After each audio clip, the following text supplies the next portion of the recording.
I've been having a lot of conversations around the word perfect and perfection, whether it's in my fitness coaching or my business coaching or other people that I mentor. That word, it's not perfect, or I'm almost perfect, or the workout was almost perfect, or my reel was almost perfect, or whatever that is. And it had me thinking, what is the word perfect?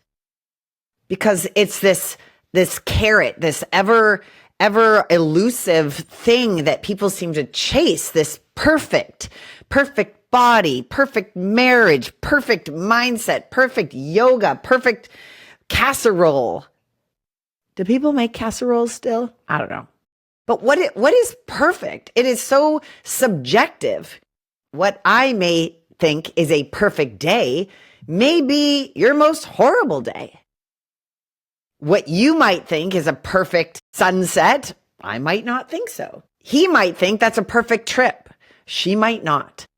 This perfect word has so many people that I see like locked and chasing.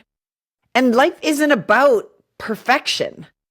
Nobody gets to the end of their life and said, that went perfectly as planned. And I don't know about you, but I've been trying to fit in this box of perfection for far too long. And so if life isn't about being perfect, what is it about? It is about pivoting, shifting, adjusting, learning about yourself to understand what's pulling me, what's guiding me, not anybody else. Because the journey really is a solo journey. And while that might scare you as it did me once in life, it really becomes this very freeing thing. And so if it isn't about perfection and it is about adjusting and pivoting and redirecting, right? If you think about driving, if you come to a spot on the road where there's a detour, you don't just run over it. You detour, you pivot, and it either gets you back on track, maybe takes a little longer. Maybe the destination gets moved, but chances are the place you want to go is still where you end up, but you have to adjust and you have to pivot, and such is life.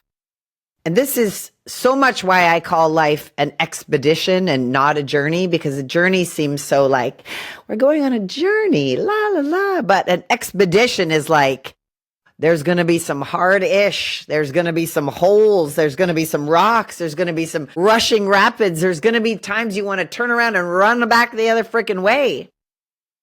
But if you start listening inside and following and being guided and know that the end is still the end, where you want to get to and how it goes, you don't really know. And what I've come to realize in life is that's the fun.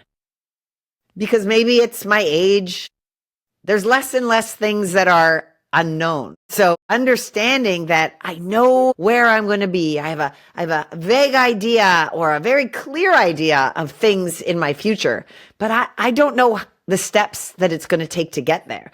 I don't know that going to this event and meeting this person could be the catalyst to completely change my life. I don't know that going to that coffee shop instead of working at home is where I'm going to meet my new best friend.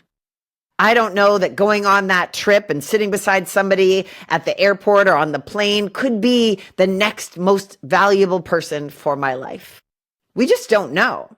I mean, let me ask you a question. Can you go back and think about your life and say, oh yeah, that I knew I was going to meet him there, or I knew I was going to meet her there, or I knew that following that business and having that business fail was going to be the best thing ever? No, because we're so fixated on how do I make sure I make the right decision?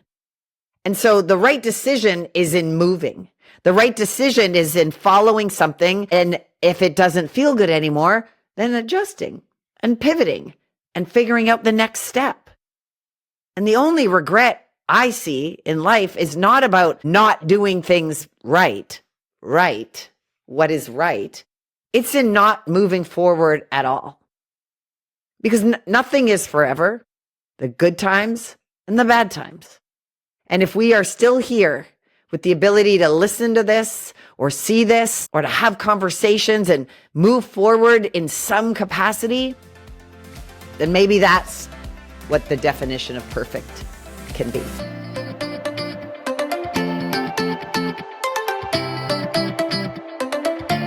Thanks so much for listening. It is my honor to have spent any time with you here today. As always, anything that is on your heart really helps me to be able to show up to serve you in the way that works for you. You can send me a message at IM_Carol Elizabeth. You can send me an email at info@carolelizabeth.com. As always, if you find some insights here, share this. Give it a review, share with your people. That's like spreading sparkles all over and makes me so happy. Today is a magical day. Always remember that you have the power to make it so.